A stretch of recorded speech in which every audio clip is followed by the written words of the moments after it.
जैन धर्म का मुख्य लक्ष्य सभी जीवों को सब दुखों से छुड़ाकर उत्तम सुख की प्राप्ति कराना है। दुख का मूल कारण आत्मा के साथ बंधे हुए कर्म हैं।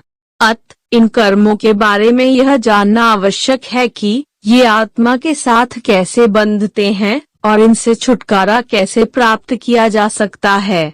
इन्हें जानने के लिए ही जैन धर्म में 7 तत्व बताए गए हैं। ये 7 तत्व है जीव, अजीव, आश्रव, बंध, संवर, निर्जरा और मोक्ष।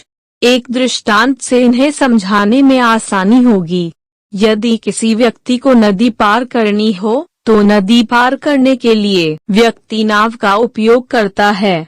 नाव में छेद होने से उसमें धीरे धीरे पानी आकर इकट्ठा होना शुरू हो जाता है।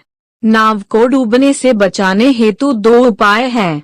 प्रथम की छेदों को बंद करके आ रहे पानी को आने से रोका जाए और दूसरा एकत्रित पानी को बाहर फेंका जाए, तभी आदमी नदी पार कर सकेगा।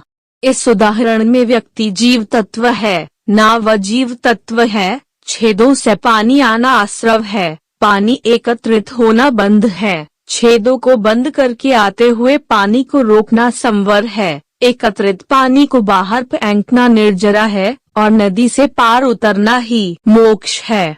तदनुसार हमारा शरीर अजीव है, उसमें जो आत्मा है वह जीव है। शुभ अशुभ कर्मों का आना आश्रव है, इन कर्मों का आत्मा के साथ एकमिक हो जाना बंध है। मन वचन काय की चंचलता को रोकना संवर है। तप से आत्मा को कर्म मुक्त करना निर्जरा है और आत्मा का शुद्ध हो जाना ही मोक्ष है। कर्म बंध के कारण जीवन अंत काल से संसार में भ्रमण कर रहा है और इस भ्रमण से छुटकारा प्राप्त करने का एकमात्र उपाय मोक्ष है। मोक्ष की प्राप्ति हेतु कर्म बंध का अभाव होना जरूरी है। बंध का कारण आश्रव है और आश्रव का अभाव संवर द्वारा ही संभव है। पूर्व में बंधे कर्मों का अभाव निर्जरा के बिना नहीं हो सकता है।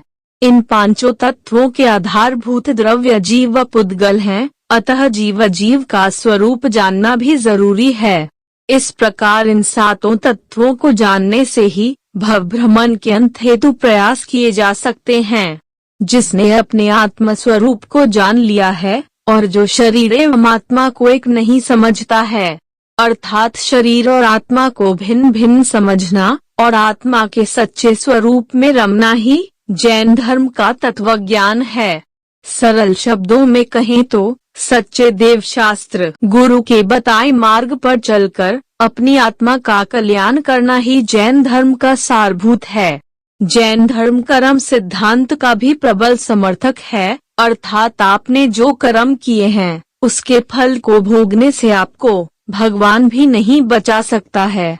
हाँ, वह प्राणी मात्र के प्रति दया कर, अपनी इंद्रियों पर संयम रखकर और सद्पात्रों को दान देकर अपने कर्मों का क्षय कर सकता है और अपना आगामी भव सुधार सकता है।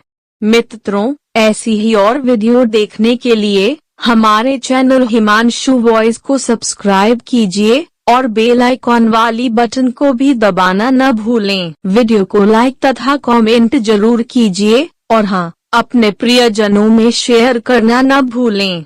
वीडियो देखने के लिए धन्यवाद।